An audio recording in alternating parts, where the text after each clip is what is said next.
Okay, welcome to the Attleboro School Committee meeting of Monday, June 22nd, 2020. I want to thank everyone for joining us tonight. All those watching at home and all those joining us on our Zoom meeting, thank you for taking part tonight. The first item on our agenda is the public hearing for the Attleboro School Department budget. The proposed budget that's been put forth by the administration is in the amount of $81,795,620.46. So that is the budget amount that has been proposed. Again, it's $81,795,620.46. So at this time, I will open the public hearing for any members of the public who want to join us and make comments either for or against. If we were in public, I would first take comments for, then against, then neither for nor against. But given the reality of our situation, I'll just take any comments for members who want to join. So at this time, I'll just leave it open to the public. And if anyone wants to come forward, they can. In about 2 minutes, I will come back and again reiterate what I just said. And then after 5 minutes, we will close the public hearing if no one's come forward. Thanks.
Okay, again, I'm going to just remind everyone we're in a public hearing.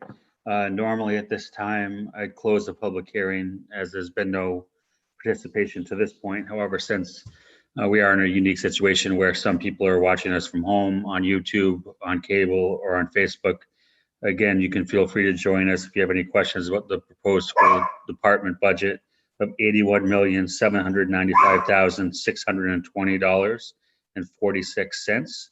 It's $81,795,620.46. I'll keep the public hearing open for a couple more minutes. And if at that time we don't have any communication from the public, we'll move forward. Thank you.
Okay.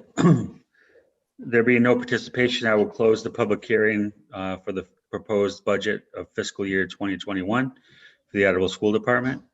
At this time, we will continue on in our agenda for the school committee agenda tonight.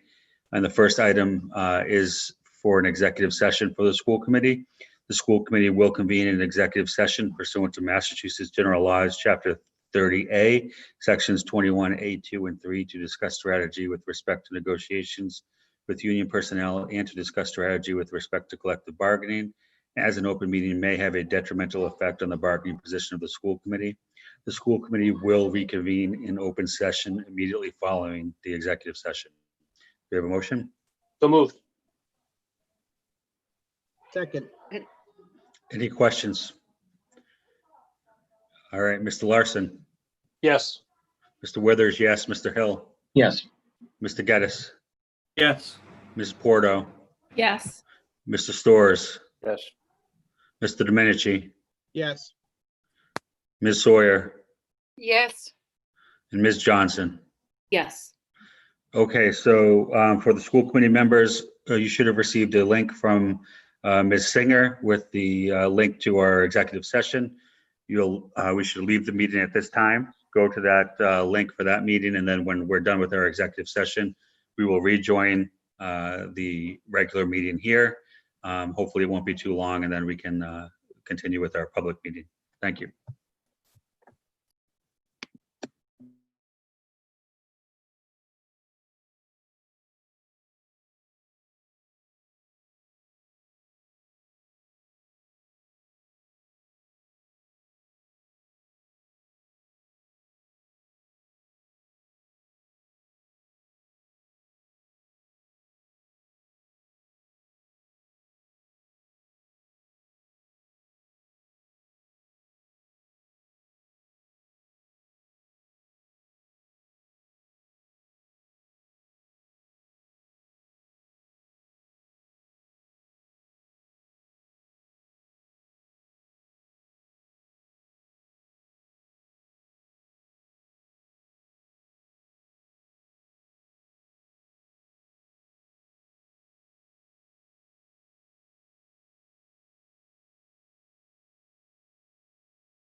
The host is in that meeting?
All right, welcome back to the open session of the Attleboro School Committee meeting of Monday, June 22nd, 2020. I want to thank everyone again for coming and for waiting while we were in executive session. And I do want to give everyone a notice again that this meeting is being electronically recorded. I sometimes forget to do that in these meetings since it seems obvious, but again, this is being electronically recorded, so keep that in mind. And with that, I will turn it over to the superintendent to lead us off with some important introductions tonight. Thank you. Thank you, Chairman Withers. We're very excited to bring three people forward to you today to introduce you. As you well know, we believe that our human resources are the most important aspect of our organization. You know, people is who we are and what we do. And the people work is essential to the nature of our work. So we take hiring very seriously. We've put a lot of work in the last few years into improving our hiring practices.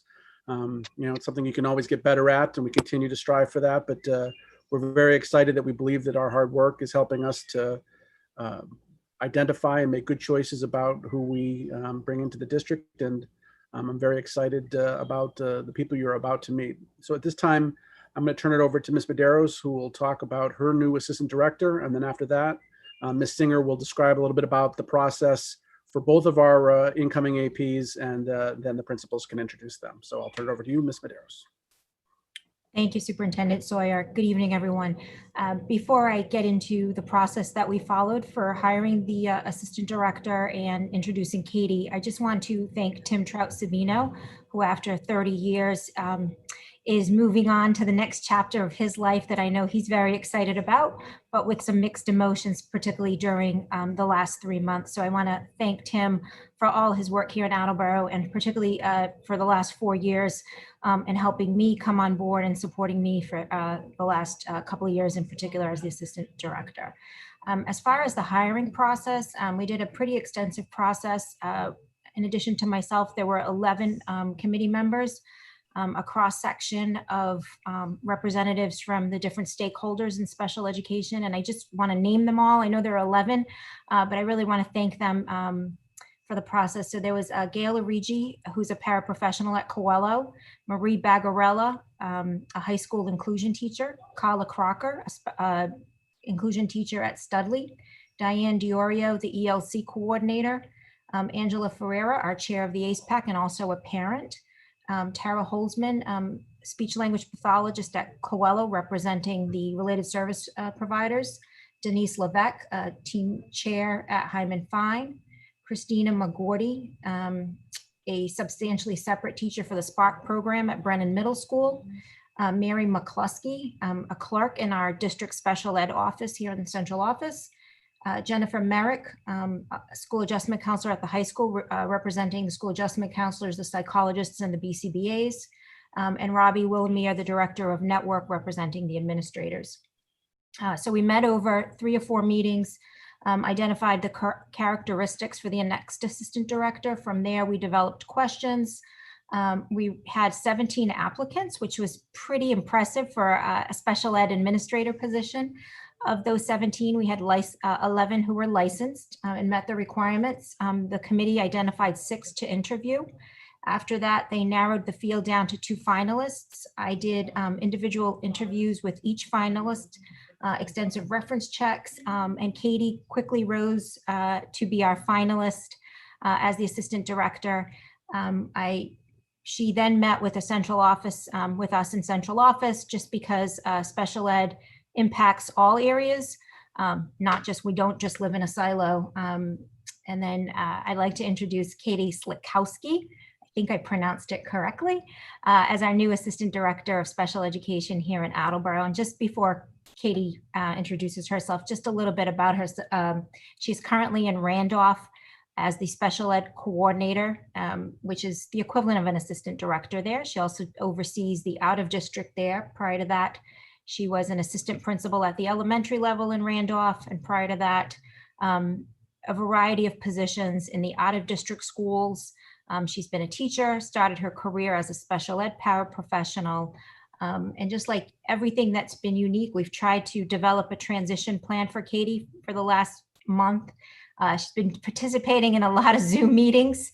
Instead of visiting school, she's met with the office staff and special ed, the ACE PAC. I believe she's meeting with, she hasn't already met with Tim. I believe she's meeting with him this week. She then participated with me in each of the school special ed staff meetings that we've had on a weekly basis for the last few months, and kind of did a little introduction there and got to meet some of the special ed staff. And she's participating in our district leadership meetings this week.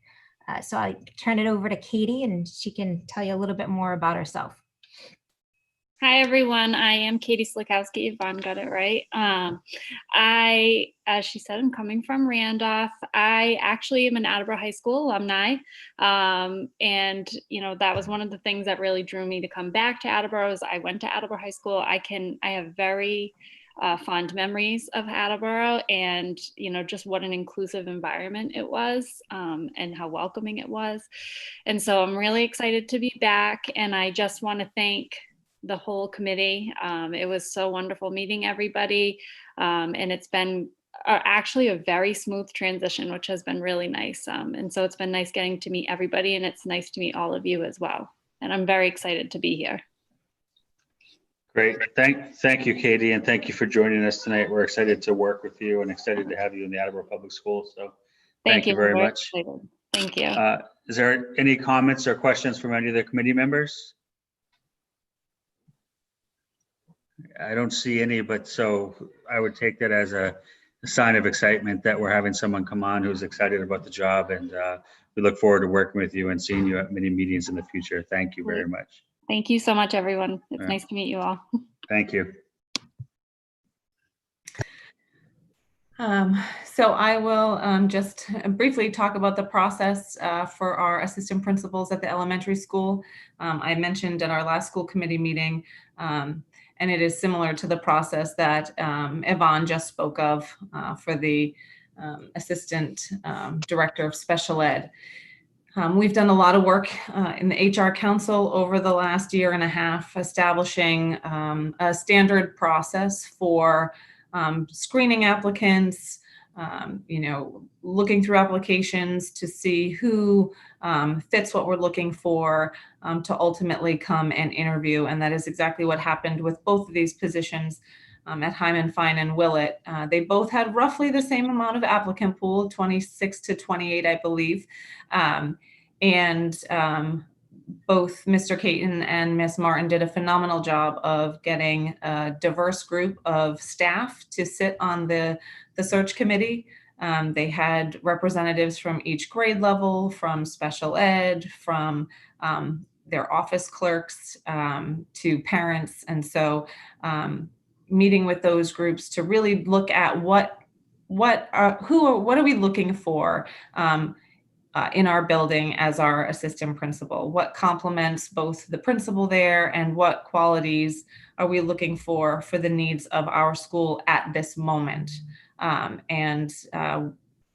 up with those and then creating really thoughtful interview questions to ask all the candidates to ensure that they were truly getting the best fit for their buildings. And I sat in on all of the interviews, and I will let both Ms. Martin and Mr. Caton explain a little more about their process. But their groups did a phenomenal job, and I truly believe that they came up with the two best people for their buildings. So without anything further, I will turn it over to Ms. Martin, who was the first AP hire this year for elementary school. So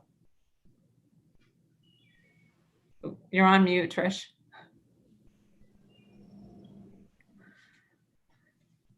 There I am. I keep doing that throughout meetings. It's wonderful to see everyone in this fashion. It's a little bit different, but it is lovely to see all of you. Julianne did a wonderful job explaining what has gone into the process. As a member of the HR Council, I've been privileged to be able to sit in on those meetings and be a part of the process of bringing a high level of staffing to the Attleboro Public Schools. So thank you for giving me the opportunity to introduce to you the new assistant principal at Hyman Fine, Noah Collins. We're delighted to bring Noah on board with his educational experience and his administrative background. He started his teaching career in Attleboro at the Brennan Middle School. He has experience as a math, science, and technology teacher. And for the last 8 years, he served as a middle school assistant principal. So we're really looking forward to bringing Noah on board and bringing his experience back to the city of Attleboro, where it all started for him. So he's going to take a little bit of time to give you a little bit of background on himself, and I'm going to turn it over to Noah. Thank you so much. I just want to first say thank you so much to everyone that participated in the process. And I also want to thank everybody for the opportunity to work at Hyman Fine Elementary School. I'm so excited. I'm looking forward to the change. It's just can't wait to get in there and start seeing the little ones instead of my middle school kids. So it was just time for, career change, and I just want to mix it up. And I've been looking at elementary for a while, so I'm so thankful that I have the opportunity to come work at the Hyman Fine Elementary School. I can't wait to start. Thank you. Thank you. We were fortunate to have Noah in the city today at the time when I texted him and said, so when are you going to come over and see the school? And he was at City Hall. He said, how about now? So I said, come on down. So we got to have the actual tour and like a real face-to-face meeting. And so we're off to a start at this point in time. Great. Thank you, Ms. Martin, and thank you, Mr. Collins. Noah, we look forward to working with you. It's been been on the school committee for a while now, and it's been a goal to get assistant principals in all of our elementary schools, both to help the students and to help our administration. So it's very it's a nice night for me to see Hyman Fine and Willett shortly finally get their assistant principals. So it's going to be a great add for those buildings, and I want to thank you for joining us. I look forward to working with you. Thank you. Thank you very much. I look forward to working with everybody as well. Any comments or questions from anyone? No? Oh, Ms. Porto. Yes, sorry. I just want to say I'm very excited to meet you, Mr. Collins. I'm a parent of the Hyman Fine community, and very excited to have you as our assistant principal. Thank you. I'm excited to be there. So thank you so much. Thank you. All right, so we'll turn it over to Mr. Caton to introduce Ms. Brierly. Thank you, everyone. I appreciate the time taken tonight. It's nice to see all of you. As Ms. Martin indicated, it's a little bit different doing this way, but certainly nice to see all of your faces. I also want to express my gratitude to Julianne Singer for the work that she did. Our team started slow, but we got some momentum and really moved along. And they're still complimenting her work and the evolving of the committee. I'm very pleased and very proud to announce Christine Brierly as our new assistant principal. Christine comes to us from Providence. She's been working there for 24 years, 16 years as a classroom teacher, and the last 8 as an instructional coach. So we're very happy to have her here. She did spend some time today. She was in the building with me today. We did a nice tour of the building. We spent some quality time together looking at our office and then just having some informal chats about various things. And I'm excited to have her on board. So without further ado, I'll turn it over to Christine Brierly. Hello, everyone. Nice to see you. I know I've met several of you via Zoom, and as Jeff mentioned, I was able to go in and actually walk the building today and meet a few people that were there, and that was really exciting. It made it real. So I have spent my entire educational career in Providence as a classroom teacher, elementary when I was a classroom teacher, and then the last 8 years as an instructional coach. It's funny that Noah said, going from the middle school ones to the little ones is a little nerve-wracking. As an instructional coach, they had us across all grade spans, but for some reason they had me covering middle schools and high schools the last few years. So I am beyond thrilled to see those little ones. I like the middle school and the high school as well, but it's been a little while since I had that the really young ones in front of me. So I'm incredibly excited. I'm eager. I'm a little nervous just walking into all of this, but it's very exciting nervous energy and not a bad nervous energy. So thank you so much for welcoming me. And the process, as you said, the process was very fluid from beginning to end. I have to say you have a very professional, very friendly overall staff in Attleboro. So I appreciate it. Great. Thank you, Ms. Brierly. Thank you, Mr. Caton. And I look forward to working with you as a Willett grad and the son and grandson of a Willett grad. I consider myself a bit of a Willett snob, so I'm happy to have an assistant principal in that school now. I'm also happy for you that you'll only have to deal with Elliot Withers for 1 year. Stay out of his way, and you should be okay. Mr. Keaton will keep you in line, I'm sure, or keep him in line. I'll do Any my questions? very best. I'm just kidding, of course. He's a great kid. Any questions or comments for Ms. Brierly? Mr. Geddes? Less for Ms. Brierly and more for all three of you, just to echo the chairman's sentiments. Welcome to Attleboro. It is very exciting to continue to round out what can best be described as a depleted administration staff across the district. These are positions that we have badly needed to fill, and I'm excited that we're filling them with folks that have such great experiences. And especially for a couple of you, homecoming in different ways back to Attleboro. I look forward to seeing what types of outside perspectives you can bring to the district and to your buildings. So it's an exciting time. So congratulations and welcome, and we look forward to seeing what you guys can do. Anyone else?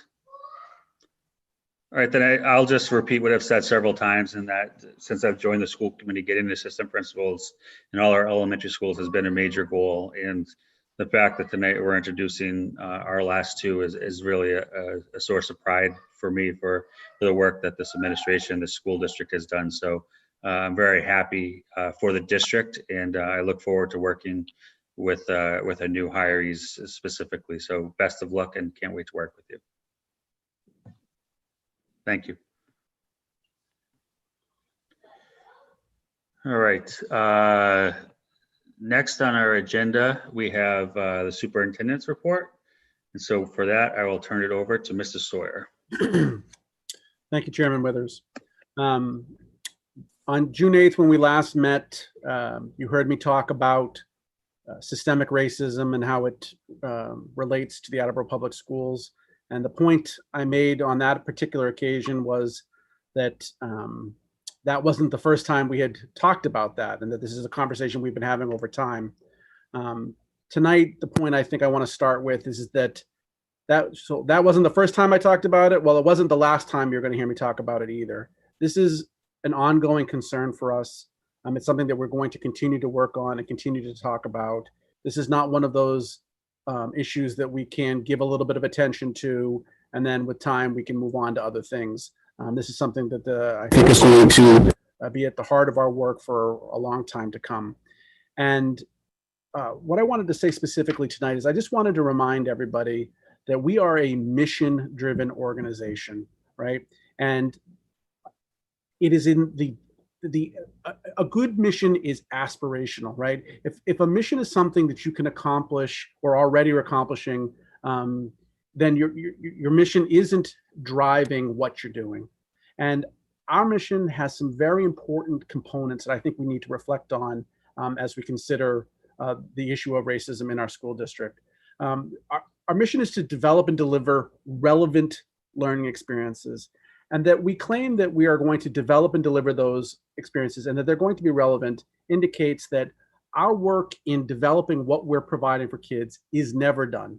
It is something that we must continue to work on to make sure that it is something that has value, and that as times change and things change, that we keep up with those changes. And that it's something that we can't rely on someone else to create for us. It is something we have to, as a community, create for ourselves. And that is because ultimately, for it to be relevant, it has to be of concern to us.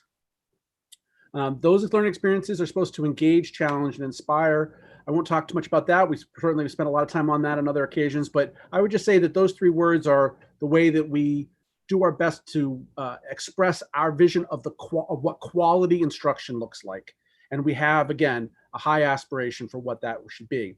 And here's the next part that I really want to emphasize is that we're doing that for all students, every last one, not just the ones that are easy to teach, not just the ones that are part of any sort of dominant demographic, right? We're here to serve every last student in the district. And to what end?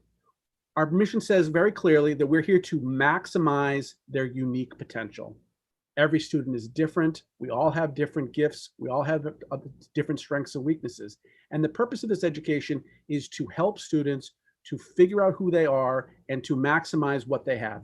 And that's, I think, very, very important because we are all capable of presenting different versions of ourselves. And some of those versions are better versions of ourselves, and some of those versions are not as good, right? And it is the belief of this district as a group of educators that education is central to helping people to find better versions of themselves, ones that are closer to their maximum potential, right? And that through education, we make ourselves better. And then the final part of our mission is, so why are we all getting better? To improve our world, right? We do not live in a perfect world. And as citizens of it, one of the reasons why we invest so heavily in education as a public good is so that people who graduate from our institution will be poised to help join the effort to make a better place, right? To make a better world for all of us. And so that is our mission. And I bring this up because I want to make it clear to everybody, we do not achieve this mission perfectly for anyone, right? There's not a single person who crosses the dais at the end of their time with us who we can say, we've completely nailed it with that student, right? They are operating at maximum potential, right? I mean, we graduate a lot of kids who I look at with real envy. I say, wow, man, I wish I were as well put together as that student, right? I think we've all had those moments where we see those kids and we are so impressed. But nonetheless, we can always do better. There's always better to be had. And so even for the kids that do very, very well with us, we're not perfect. So we're not perfect for anyone. And this is an important point as well. We're not even adequate for all, right? We do fall short of our mission to provide that experience equally for all. And, I can understand a discomfort with the fact that we have to admit that this is true. But again, I want to point out that from our perspective, it is the mission that has these aspirations that drives our work, brings us to work every day to try to make this thing better. And we recognize that it is the work to always strive to come closer to achieving what we're trying to do, as best we can for each individual, but especially for making sure that we reach these goals for all of our students. And the last thing I think I would add to all of this is that as an institution of our society, we cannot escape the ills of that society, right? We do not live in a perfect world. And so as an institution in that world, of course, the problems of that world find their way into our work every day. Now, that is not an excuse. That does not make it acceptable to just become complacent and say, well, the world's not perfect. What do you expect from us? That's not my message at all. I'm just saying that until we have a better world, we're going to face those problems because the problems of the world are going to work their way into our work. That's the nature of it. And so for anyone that expects us to be perfect all the time, I don't think that that's really what we're here to do. What we're here to do is to have that high goal and strive for it and try to meet that agenda, that mission to achieve that lofty goal of providing that excellent experience for every last student. And that's what we're working on. And I think that we do a better job of that today than we did at any point you want to point to in the past. And I firmly believe that if we continue the work that we're engaged in, we'll be better at it in subsequent years to come. And so, I know that the context that we're operating as a nation right now raises lots of questions. And all I can say is that we are not an institution that looks at ourselves and says, what are you talking about? We're doing just fine. What's the problem here? It's one of the reasons why I love the Attleboro Public Schools and have devoted my career to it. This place has never felt that way. It's never acted that way. It's never behaved that way. We know that this is an imperfect world, and we come to work every day trying to make it a little bit better. And we will continue to do that on this as well. And for people that hear that message and want to be a part of that, who believe that they have information that will help us to improve our work, we welcome them to join in our efforts to do so. And that's, my general message about how we need to proceed in these, challenging times.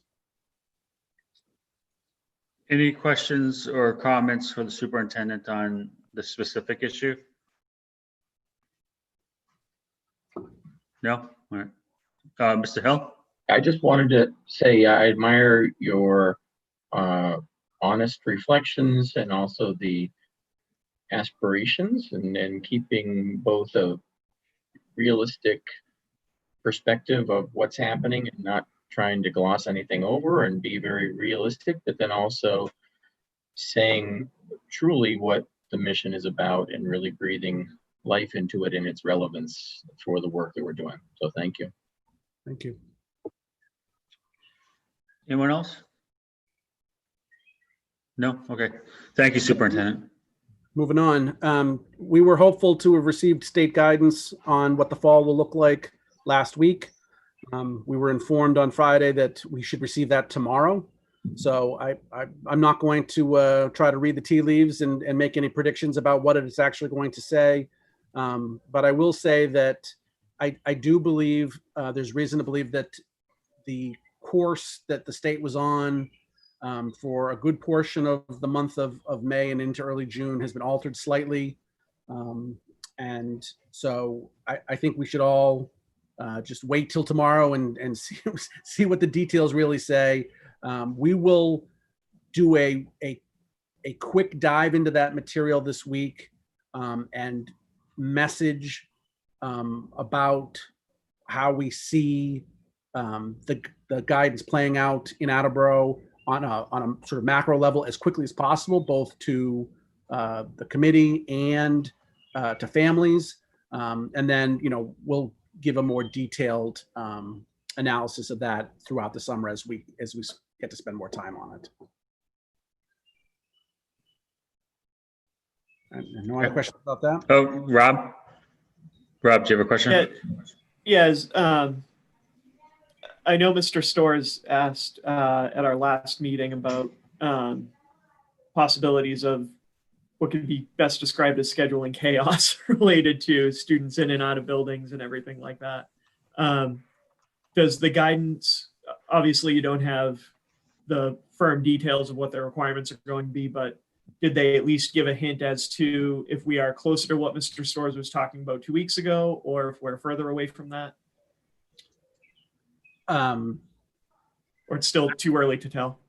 It's too early, but I would say that I think that the state is under tremendous pressure to support families by getting kids into schools. And so I think we're going to see guidance that differs from what we were expecting, in that there will be more of an attempt to find ways to make that possible. Thank you. You're welcome. All right, I don't see any other questions. All right, so I wanted to end my comments with something positive. I really wanted to take a moment to thank Whitson's. Since the closure, as I mentioned in my update on Friday, we served 12,866 lunches to the community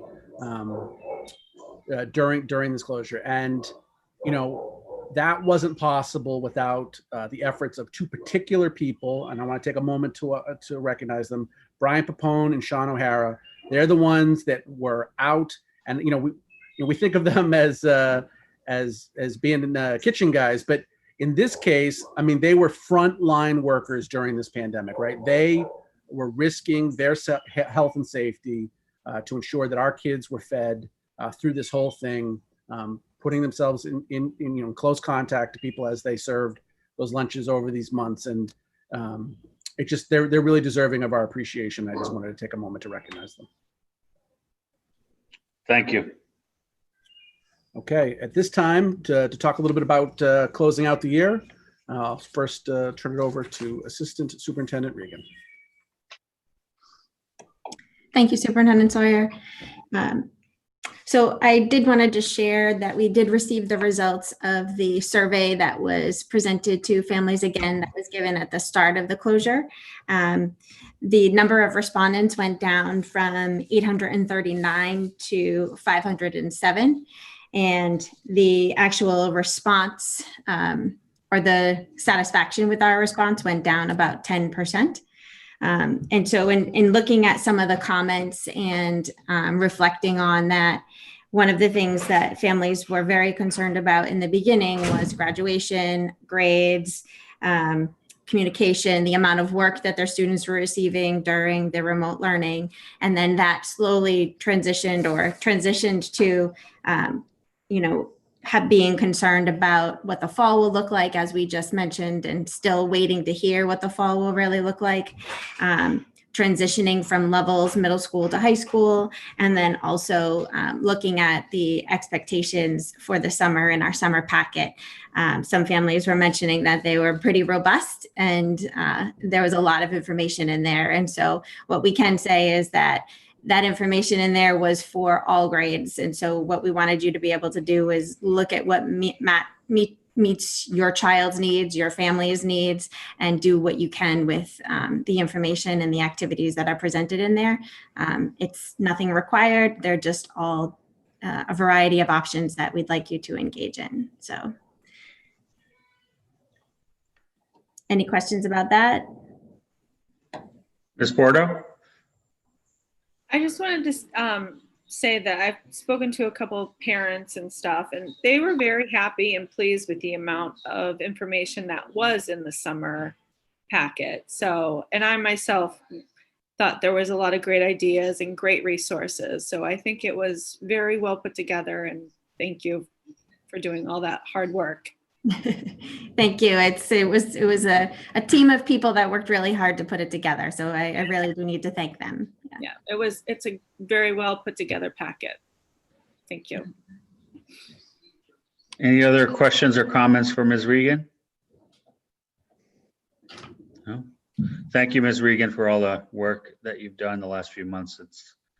I know how hard it's been for teachers, parents, and I can't imagine how hard it's been for you. So thank you. Thank you.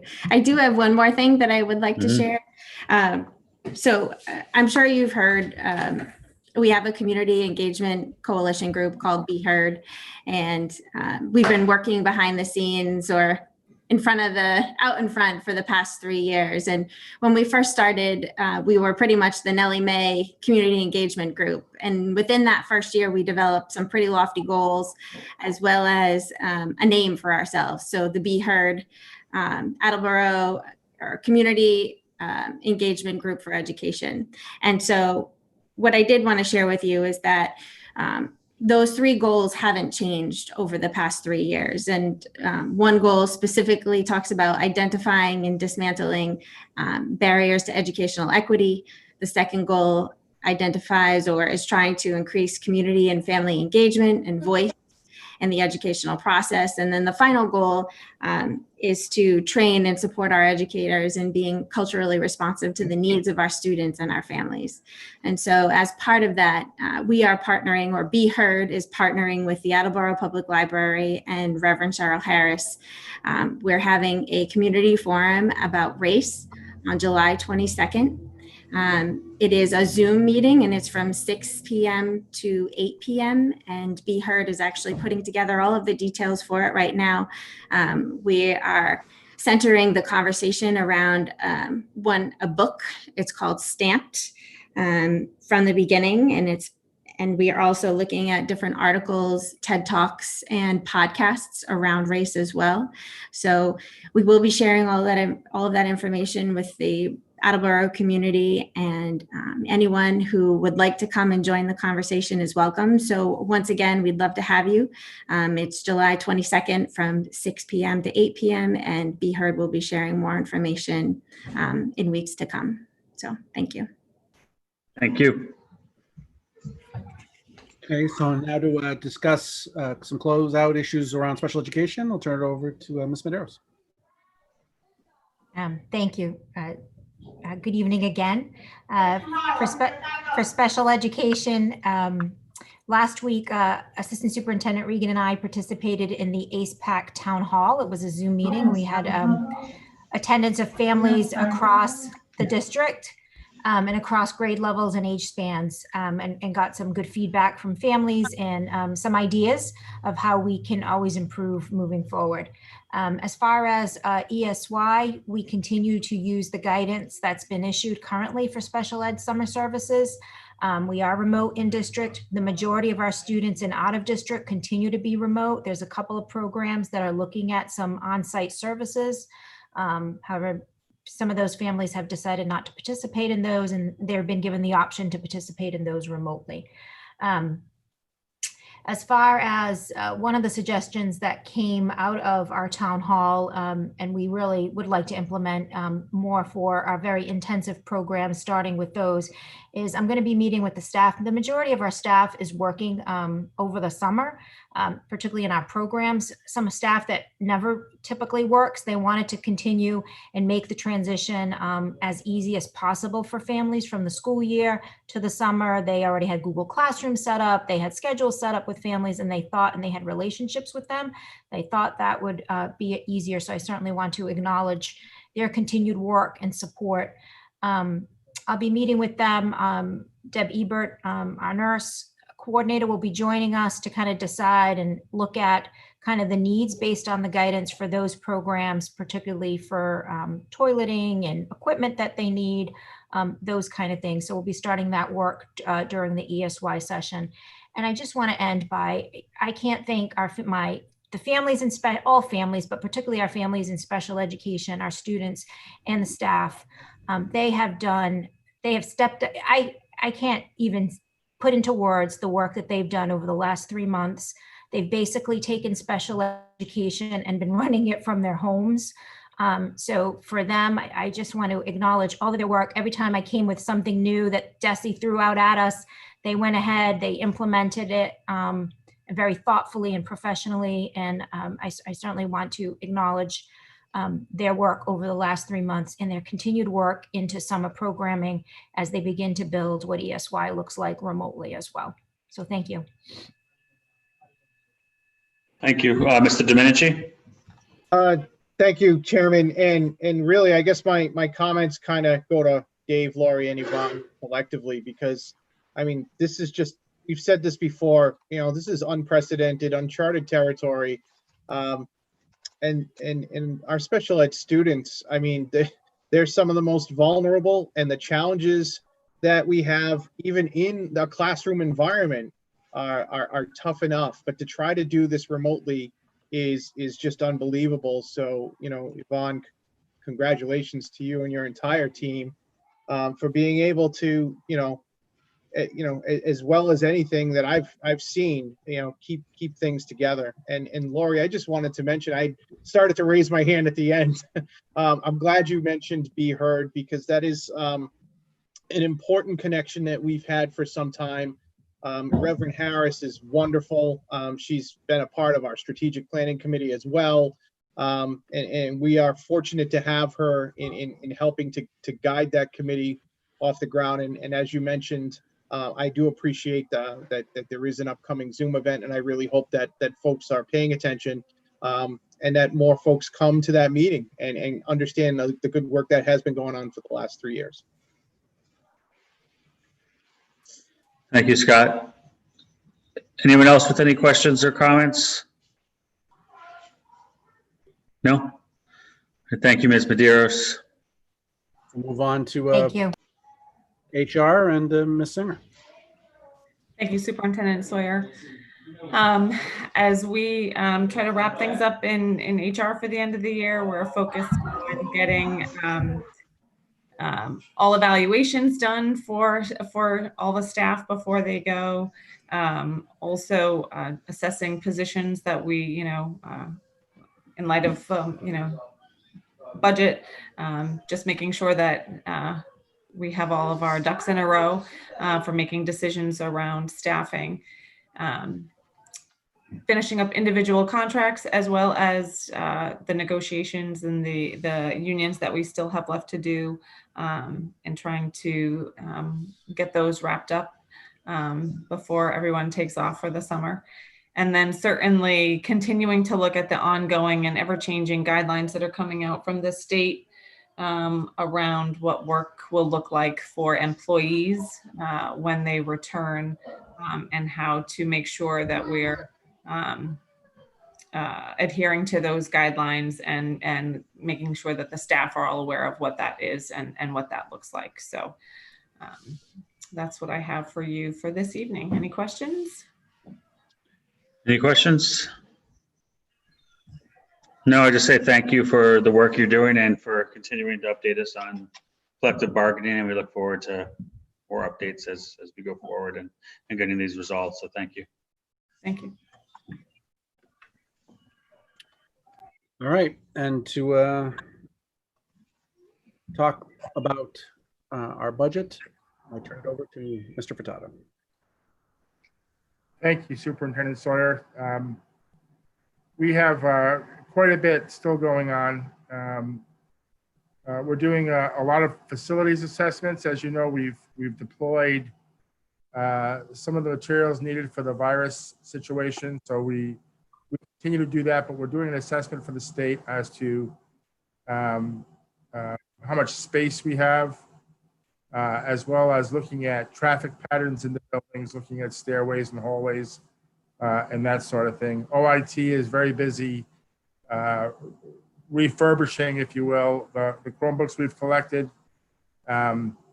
Budgetarily, we're in pretty good shape. We're pretty clear as to where some things are landing. For FY20, for the current year's budget, we're going to be have a surplus of somewhere between $500,000 and $600,000. We have about $1 million in encumbrances. So those are sort of promises to spend money that hasn't been spent yet. Those typically don't all get spent, but in this year, certainly because of the circumstance, there are quite a few large items in there that we know are solid. So there's not going to be a big return there. On the transportation side, we're still waiting on the city to determine whether or not they're going to pay the vendors for the March to June time period. If those payments are made, we're going to return about $750,000 to the city. If those payments are not made, it will be over $1 million from this year's budget. Next year's budget, as you know from doing the hearing, was based on Governor Baker's proposal in January. The city has gotten back to us regarding their portion of that, which is just under half of our $81 million, and feel very comfortable with city revenue projections and where they expect to be in 21. So that portion of our budget does not seem to be under threat going forward. The state portion, there's still nothing in the tea leaves to suggest what the state's going to do to address expected revenue shortfalls in 21. So we still don't know positively and absolutely where that's going to come to rest. And I'm happy to entertain any questions, Mr. Chairman. Thank you. And I'll get to the questions in a second. So we're going to meet next Monday and vote on the proposed budget. And so you'll get us the particulars prior to then, correct? I'll have that out to you tomorrow. Okay. I guess my question overall, it may not be one that you have an answer for, is that you read the paper and you kind of follow what's going on across the state. And it seems like most districts are making significant cuts, either specifically by eliminating positions or by saying that they're going to cut a certain percentage of their budget. we're getting kind of the opposite message, and I realize that doesn't come from you specifically, but from the city. And so I just want to know why that is and why we should have. Sure. I think for many of the other communities in Massachusetts, the threat to the school budget is twofold. It's the local portion, which municipalities always project revenues, and the way you do that would suggest you either have some room in case of emergency or you don't. And I think in the communities where they don't have that space, the local revenues are certainly circumspect for 21, and that's a significant threat to the school district, in addition to getting no direction yet at the state level in terms of where state revenues and state budgets are going. So our situation is slightly different in that I think Attleboro on the municipal side had a little more space. At least they feel strongly they have a little more space to be able to make some assurances with that other communities may not have in terms of local revenues. And that's why our budget hasn't moved all that much. Mr. Storrs? First a statement and then a question. Thank you, Mr. Chairman. Every year when it comes to the budget, it's always a difficult thing. We try to make a decision on what to approve based on the limited information. It's kind of concerning, a little disheartening that the information that we have from the state is so minimal. By now, we usually have a lot more, so we can make an educated decision on how to move forward. Next week, we're actually voting on the budget, and it's based on almost no information from the state, and that's very concerning. I wish there was a little bit more leadership in that regard. At least from the city side, it sounds like we have that. We have the information that we need, and I appreciate and value that. At least the administration in the city is doing that job, so that's good.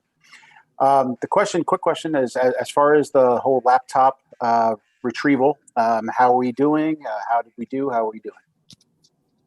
Yeah, I think it went as expected. I think we knew, at the end of the school year, we were going to have some challenges getting some of the units back, and we are certainly in that circumstance. We are chasing, something about 500 units. We've got 300 or 400 still out there being used, both by ESY and by some high school seniors trying to complete some work, or it should be done by now, but to make sure they have the credits to graduate. But we have about 500 units that are still sort of unaccounted for. We have an ability to fully disable those units. So they're not going to be of any value to anybody. And the principals are diligently working to communicate with families and get those back. But again, it's all within our expectations. Nothing happened that surprised us. We in terms of procuring more units to go one-on-one next year, we fortuitously, the one place where the virus helped is the city has agreed to outright purchase 1,800 more units for us. So that's an enormous help, and they're using CARE Act money to do that. Stimulus money from the virus. So that we're going to be in pretty good shape in September in that regard. Thank you. Mr. Geddes? Thank you, Mr. Chairman. Mr. Furtado, going back to the budget a little bit, and this may be answered best by both you and Ms. Singer. I'll agree with what Mr. Withers and Mr. Storrs both said about there are concerns in other districts, and I'm excited by the mayor's optimism that we're not going to have to face any layoffs or cutbacks. but I'm wondering if the administration has a plan should the state funding not come through as expected. Has there been any consideration? I know Ms. Singer talked about filling positions. Is it worth not necessarily implementing a hiring freeze, but holding off on filling positions? Or has there been any discussion about early retirement incentives, which I know can be more costly in the long run, but might be able to provide some short-term support? So I didn't know if there was kind of a plan B in case the state funding doesn't come through as hoped. Well, the city auditor, myself, and the city budget director, as well as on occasion the mayor, are communicating, once or twice a week on that very question. So there is a sort of an order of magnitude in state cuts that the city feels pretty confident about being able to absorb, using reserve funds and doing other things, kind of defining this as the reason these funds exist. So to some degree, the city is prepared to absorb state cuts and again, stay whole. So the state would have to do something pretty significant. If they came, it would probably have to be in excess of 10% across the board, something of that magnitude, 10, 15, where, nobody's going to survive that. That's not, but I think the city is pretty prepared to, address everything up to that. And again, we've had extensive conversations on that. And the plan sounds like it'll work to me. So, that's why we brought the budget forward. We feel pretty sure that there's a reasonable chance, not a guarantee, but a reasonable chance that this budget's going to happen. Yeah, like I said, I just didn't know if there was a backup plan so that if it didn't come through as expected, we weren't caught in a bad position of having to reduce staff or trying to find ways to prevent having to lose staff, especially if we bring new folks on in between. So one of the things we're doing is that while we are engaging in hiring processes to identify, who to fill vacancies, while we're involved in that right now, we're not actually hiring them. We're delaying that out a bit so that if in fact, things go sideways, we have a little bit of wiggle room to remediate the situation. Thank you both very much. Mr. Domenici? Yeah, I guess, so I have, it's optimistic, I think, for our at least from the city contribution. I mean, maybe, about 80% of the revenues come in, from residential fees and such. So, maybe some other communities that have a little bit more of an even like corporate to residential split are suffering more because businesses were closed down. So maybe that's one part of the optimism. My concern, and speaking with our state rep, there's they're talking about voting a 1/12 budget at the state level, and fiscal year 21 is 8 days away. And I just wonder, I mean, we don't have answers to this, but so my statement is, I just wonder how this is going to impact all these communities and most specifically us, since we're here talking about it. When we're going to vote next Monday on a budget that, we would like and we want to be optimistic about, without really knowing what the state's going to fund. And if they're going to a 1/12 budget, I'm not quite sure what that means for when, how do we start getting our funding for the start of our fiscal year? So it's kind of a trickle down effect. And I guess I'm just proceeding with caution myself, because I don't know that anybody knows the answers to these questions and what would happen if we vote a budget. I guess I just want to make sure that people are aware we're voting a budget based on the good faith and what we think and what the city administration thinks is attainable, based upon numbers given in January. And it's not us asking or shooting the moon here. It's we're simply trying to vote on the funding that we think we need to be level next year. Because we certainly just don't know what's going to happen, at the state level. And if they're going to go to a 1/12 budget, when does that mean we will get notification of what they're going to fund us? Right. I think, Scott, there's a couple of important points there. One is this budget and what was proposed in January was a level service budget. It was not adding things. Right. So absolutely. That's an important point to make. And secondly, the 1/12 budget concept is very interesting. We've looked at it. It's happening in July. As you know, our buildings are not occupied because of the virus. So, in terms of outside users and, athletic camps and all those kinds of things. So, the cost of operating our buildings this summer will be less, right? So I'm not sure when the state is talking about a 1/12 budget, what they're talking about, but we are going to accumulate some room, certainly in July, while the state is exercising its 1/12 budget, to kind of get to the other side. And if that sort of thing were to hold, the state funding for us would decrease by about $2.5 million. And again, the mayor, again, has no desire to exercise what he would have to exercise to cover that kind of deficit, but feels he has the means to do so. Jim? Thank you, Mr. Chairman. Mr. Pitata, I know that we do it every year, and I always think it's worth doing. Can you speak, the percentage of fixed costs for our district is what, 90, please? The contractually obligated costs are over 97.5% of our budget. Right, so 2.5% out of an $80 million budget. Our discretionary money has dropped down below 2.5%. Right, there we go. So, and the reason I bring that up is, about half of our funding, give or take, comes from the city, and the other half comes from the state.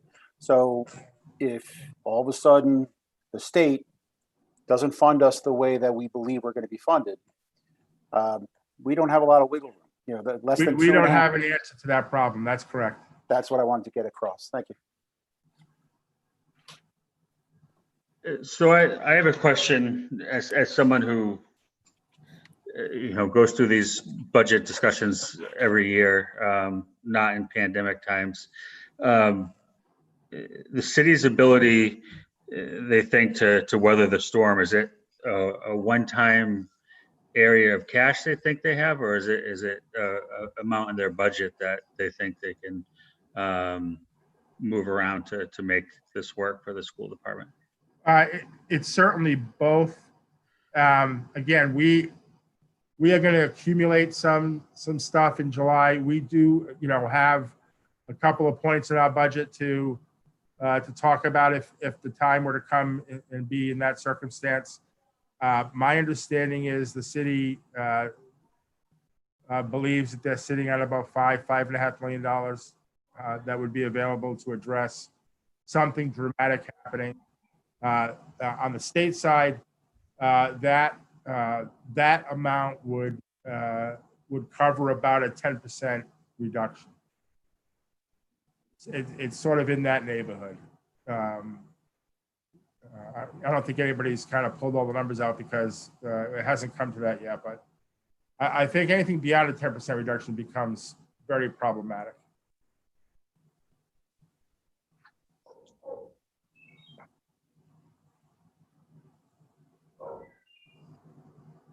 Steve, you've been muted. I don't know if you did that or.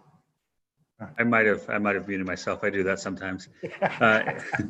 Any other questions for Mr. Furtado? No. Okay. Well, thank you, Mark, for the presentation information. We'll look forward to the official budget that we will and the backup materials that we'll vote on next Monday. Thank you. Thank you. Yep. Mr. Sawyer? That concludes my report. All right. Next on the agenda, we have a couple of proposed resolutions that have been supplied by Mask. And just give me a second while I call those up. The first resolution, and these have both been circulated to the committee with your materials, is a resolution regarding COVID-19 state funding. And at this time, I'd entertain a motion to adopt that resolution that's been circulated to the committee. So moved. Second. Any discussion or comments? All right, Mr. Withers, yes. Mr. Storrs, Yes. Mr. Geddes, Yes. Ms. Johnson, Yes. Ms. Porto, Yes. Mr. Larson, Yes. Mr. Hill, Yes. Ms. Sawyer, Yes. Mr. Domenici. Yes. All right. The next resolution that was submitted to the school committee that came again from Mask is the school committee anti-racism resolution that was revised for general distribution dated June 14th, 2020. And so at this time, I entertain a motion to approve the school committee anti-racism resolution as circulated to the committee. So moved. Second. Second. Thank you. Mr. Domenici, Yes. Ms. Sawyer, Yes. Mr. Hill, Yes. Mr. Larson, Yes. Ms. Porto, Yes. Ms. Johnson, Yes. Mr. Geddes, Yes. Mr. Storrs, Yes. Mr. Withers, yes. All right, thank you. Steve, Yes, Mr. Larson. I just going back to Superintendent Sawyer's report, I would be remiss if listening to all of our administrators, the reports and the rest of it, we're never going to be able to look back on another year and say that this is a challenging year, having gone through what we've all gone through this year. And listening to their reports and what they've done, their staffs have done, the teachers have done, the parents have done. I think it's incredible. I really do. And thank you just seems to be very, very small. But I think of all the people that were involved to make this year the success that it was. I'm not sure we're giving it enough credit. There are so many people that made so many great things happen. We talked about the lunches, we talked about graduation, talked about all the parents doing things at home, all the administrators, the teachers. I just hope that doesn't get lost. I think what's happened has been incredible. No, you're right. I think it's been a unique year. I think we all hope that it remains a unique year and that, things return to a sort of normal, but, the silver lining is the way that people have stepped up. And we're lucky that our administration has, as a community, we're lucky that, organizations like AACS who put these meetings on, the school committee meeting, city council meetings, and, just other community meetings to allow the community to keep going. Absolutely. Mr. Larson, you're right. We have a lot to be thankful for in a time and a year that has been difficult and very challenging, to say the least. Yes, thank you. Well put. Mr. Storrs. Thank you, Mr. Withers. I think I just want to add that,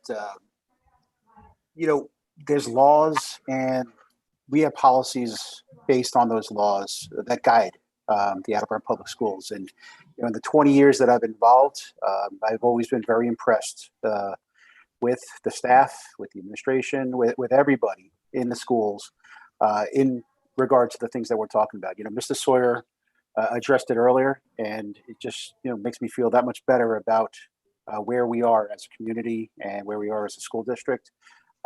And the fact that we are voting in support of what we just did, it's not because we're not doing those things. It's actually because we are doing those things and we continue to believe in those things. So I just wanted to put that out there. Thank you. All right. Thank you again, Mr. Larson, for broaching that before I speed along here. So thank you. Next, we have minutes from our June 8th, 2020 meeting. The minutes were circulated with the materials. Do we have a motion to approve? So moved. Second. Any discussion or corrections? No. Mr. Domenici, Yes. Ms. Sawyer,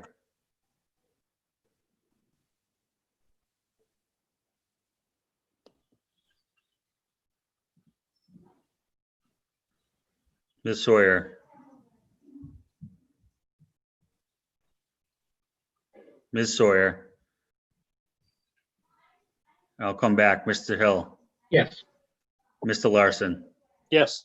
Ms. Porto, Yes. Ms. Johnson, Yes. Mr. Geddes, Yes. Mr. Storrs, Yes. Mr. Withers. Yes. Ms. Sawyer. All right.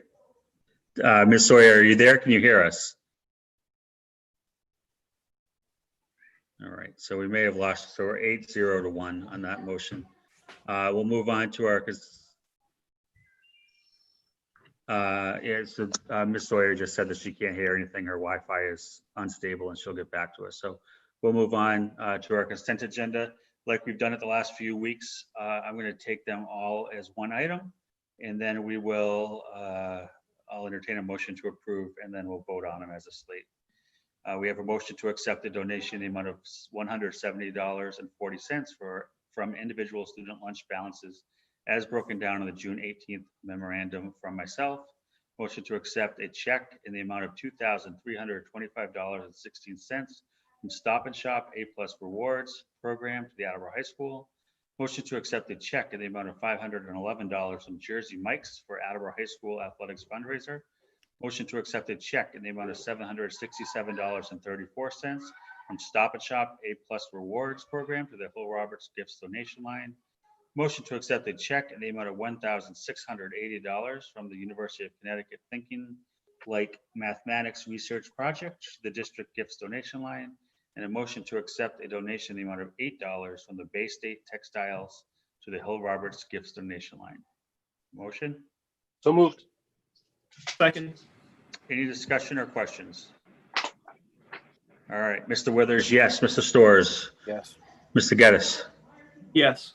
Ms. Johnson, Yes. Ms. Porto, Yes. Mr. Larson, Yes. Mr. Hill, Yes. Mr. Domenici, Yes. Ms. Sawyer. I think she's gone again. All right. So the motion passes 8-0-1. That concludes consent agenda tonight. We will move on to our subcommittee reports, and with teaching and learning, I'll turn it over to Ms. Johnson. Thank you, Chairman Withers. The following is my report for the Teaching and Learning Subcommittee meeting, the informational meeting held on Tuesday, June 9th. I'm glad to say that even with all the issues we've been dealing with, it was a very positive, forward-looking meeting. Starting with the first agenda item, the administration was happy to report that for grades 1 and 2, the ELA curriculum pilot will be going forward with the Center for Collaborative Classroom next fall. This decision was made after a very thoughtful pilot program. There was a lot of teacher feedback and a lot of data gathered from the program. Now, this particular program focuses on the love of reading. And in some of our prior subcommittee meetings, that was initially possibly a concern because it was focused more on the love of reading than being very driven with meeting goals. But they found out through the pilot that that was actually a really good thing. And this love of reading, once they went through this and they looked at the data, they saw that the scores were actually a little bit higher, the Dibble scores, for example. Another great thing about this particular pilot is not only were the students excited for this program, but so were the educators. There is a training program that comes along with this program that's included in the cost. There is a very high response rate and a lot of engagement with attending this training for the educators. And another really positive thing about this particular program is the flexibility. The teachers are given tools that they can use to really modify and make the learning experience more individualized for the students that find that they're learning a different way. So that was something that was, again, a really, really positive feedback. And I know, Ms. Regan, you were very excited about this as well. Is there anything else you wanted to add? Thank you. We've started to do as you had stated before, we started to do some of the trainings this year in a virtual setting to get everyone ready and prepared for the start of next year. And as you had said, the teachers are very engaged in the process and are attending Zoom meetings, or were attending Zoom meetings right up until the last week of school. So I'm looking forward to getting started right when we get back into school. Fantastic. And kindergarten next year, they will be doing the pilot program of this as well, correct? This curriculum. Correct. Okay, fantastic. Thank you. Also on the agenda, we discussed the summer enrichment guides. A lot of what we discussed was discussed earlier in today's meeting. Way back in March when the schools were shut down, the administration really realized, wow, we've got to really even beef up the summer enrichment program even more than we normally do. There's a survey, they reached out to families to get feedback. So this is really a community effort. The packet for the summer enrichment program, just to reiterate, is linked on the APS website. It is underneath the family tab, underneath the title of Summer 2020. Now, this link was forwarded out via email by the building principals at the end of the year to our families. You may have noticed, if you've taken a look at the links already, there's links in both English and Spanish. And our ESL teachers have been very busy translating this into multiple languages to make sure that we address all of our community members, even if they are not English or Spanish speaking primarily. We also partnered with the Attleboro Public Library, as we often do, to really partner to select the summer reading to make sure that there are books that are readily available to the students. And in addition to the summer reading, as we discussed earlier, there's many, many resources for STEM activities and the arts, which is all very, very exciting to see. We also discussed the COVID-19 family survey that was distributed. Ms. Regan touched upon that earlier. There was 2 surveys sent, one towards the beginning of the pandemic and one towards the end of the pandemic.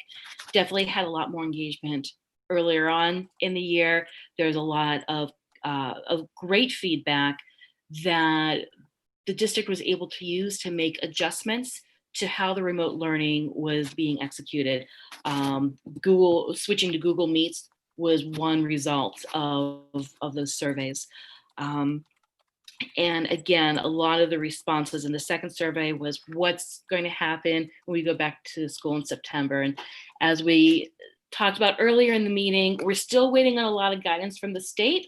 A lot of what the school can do is going to be based on that guidance. So we're all anxiously awaiting to hear that information tomorrow. But one great thing that came out of this, with the closing of the schools, the grades that were 4th grade going to 5th grade and 8th grade going to 9th grade didn't get to do the tours like they would traditionally do. Thankfully, each one of the middle schools did a virtual tour and sent that out to the families. And there's a fantastic video. It was student-led, to welcome the incoming freshmen into the high school. Ms. Regan, is that still posted on the APS website? I believe it is. I'd have to double check. If not, I can make sure it gets back up on there on the registration page. I really encourage everybody to take a look at it. It was just a really nice sense of community, and kudos to all the students that participated in that particular video. And again, one of the last forward-looking things we discussed was a tentative calendar for next year. Again, this is tentative. We are hoping that we'll be able to bring it forward to the school committee on our July meeting to vote on that. And again, we're still waiting on a lot of guidance from the state, But what we can do now, what is in our control, we're putting all that in place, or the administration is putting all that in place, so that once we get that go, we can start off running. So, and that concludes my report, Chairman. Any questions, concerns, comments? Scott. Mr. Domenici? Yeah, I mean, not a concern or even much of a question. Probably something I meant to say earlier to Ms. Regan. You know, I looked at the surveys. You can look at them in a couple of different ways. I don't know what the percentage is of return on a survey typically, but I think, you know, a lot of times you hear from people when there's an issue and you don't necessarily hear from people when there aren't. So I didn't read too much into having, you know, numbers coming down from a survey. I think a lot of families were just exhausted and just wanted to finish up and get through the year. I don't know if there would be a more appropriate time, like now that school is out. People, I think, are now starting. I know it's happening here in my house. It's summer vacation mode. You know, sleep schedules are now different, effective today for both, you know, my wife and the kids. Not for me, you know, but I think people are kind of just taking the break.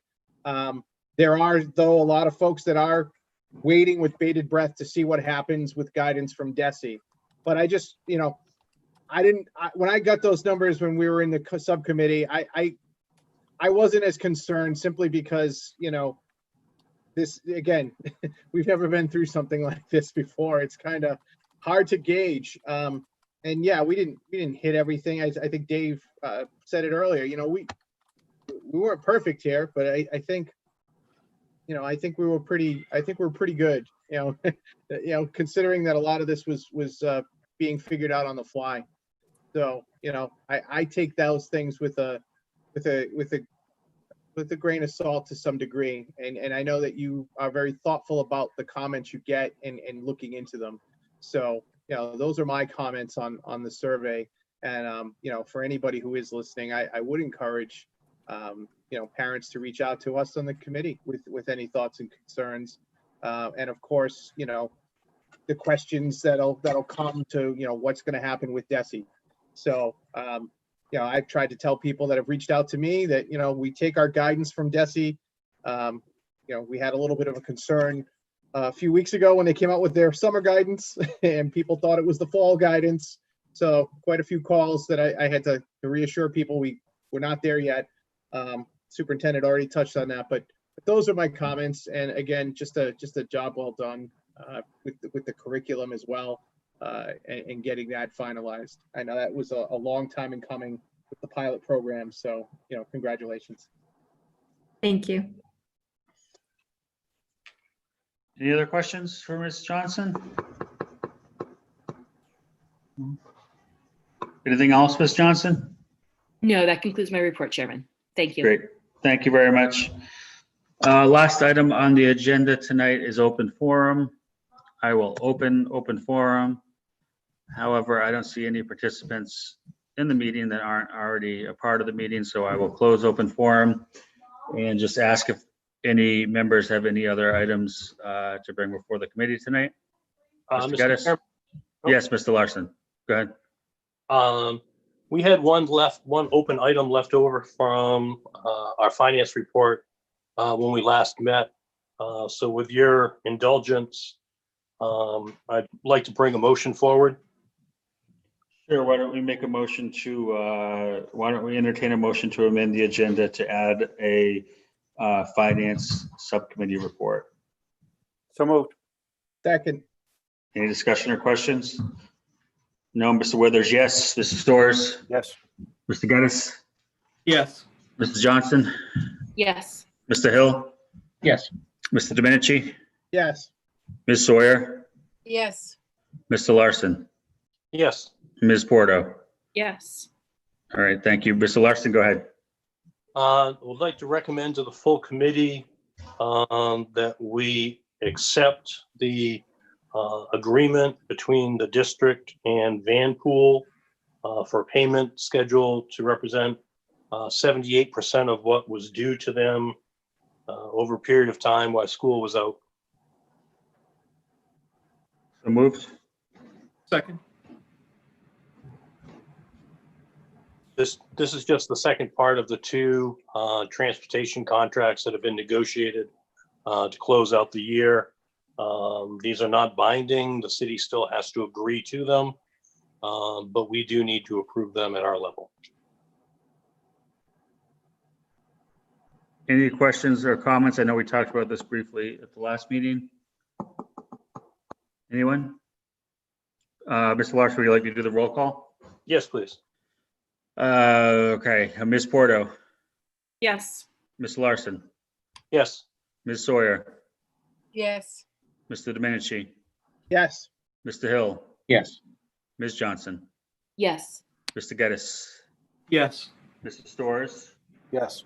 Mr. Withers, yes. Thank you, Mr. Chairman. That's it. All right. Are there any other items that need to be brought before the committee? Mr. Geddes? Yes, thank you, Mr. Chairman. Last August, the school committee voted to surplus a number of items from the pool to go to a couple of different locations. Among those were the letters that spelled out William F. Dench Natatorium and 8 ladder rungs to go to the Dench family. That went to City Hall and went to the City Council. The subcommittee for the City Council wound up voting that motion down for a couple of different reasons. The items are now prepared for the family to pick up, which was what the subcommittee on the City Council was waiting for. So if it's all right with you, I'd like to make a motion to surplus again the 8 aluminum ladder rungs and the letters that spell William Dench Natatorium to give specifically to the Dench family. All right, well, let's first take a motion to amend the agenda to add the William Dench materials returned to the family to the agenda tonight. So moved. Second. Any discussion? Mr. Withers, yes. Mr. Storrs? Yes. Mr. Geddes? Yes. Ms. Johnson? Yes. Mr. Hill? Yes. Mr. Domenici? Yes. Ms. Sawyer? Yes. Mr. Larson? Yes. Ms. Porto? Yes. Thank you. Mr. Geddes, if you could again articulate so clearly what it is that we're voting on. What the motion is. So yeah, as we are doing a farewell to the current building in preparation for the move over to the new high school, a variety of items are going to be identified over the next couple of years to go to a number of different destinations. With the pool coming offline last summer because of construction of the new building, we were able to take care of the pool materials sooner than everything else that we plan to do stuff with. So like I said, there were a couple of reasons that the subcommittee on the City Council for city property was decided to vote this down. Among those was that the items were not ready. The letters that spell out Dench Natatorium were thank you to Consigli, our construction company. They were able to safely get those off the wall last week. And so they are ready for the family to pick up. So I'm hoping that we might be able to approve that tonight to get it over to the City Council so that the family doesn't have to wait any longer. So we're again making a motion to consider these items surplus and to turn them over to the Dench family. Correct. Okay. Entertain a motion. So moved. Second. Discussion. Mr. Storrs? Thank you. Mr. Geddes, I just want to make sure I understand because this motion is identical to the one we made previously. So was their sole reason for them voting that down because it wasn't packaged or ready to be picked up? No, the communication that the City Council had received was that the items were just generally to be disposed of, not to be given to the Dench family. They needed, and in my communication with Councilor Reynolds, who is the chair of that subcommittee, as we were discussing everything, we came to the fact that not everything was ready to be picked up by the family anyway. So she wanted her committee to pause on it and have us bring it back to them once everything was finally prepared for the family. So it sounds like their major concern wasn't the fact that it just wasn't packaged ready to be picked up. It was that they had guidance that everything was supposed to be disposed of. It was both. Okay, because I don't see why they had to vote no for that. They could have just held off on it until they got guidance. So I mean, obviously, it's the same as what we voted last time. So I don't understand why the committee would be okay with it now when they weren't okay with it then. But okay. I'd have to go back and check my emails. Her and I have been exchanging emails over the last few months about it, and I believe there was something procedural about it late last fall. Okay. And have you had discussions with her about this vote tonight? So are we confident that the city council will move favorably upon this once we make this decision tonight? Yeah, I'll follow up with Mr. Sawyer on his communication to the city about it. Okay. Any other discussion or comments? No? All right. So we have a motion. It's been seconded. Ms. Bordeaux? Yes. Mr. Larson? Yes. Ms. Sawyer? Yes. Mr. Domenici?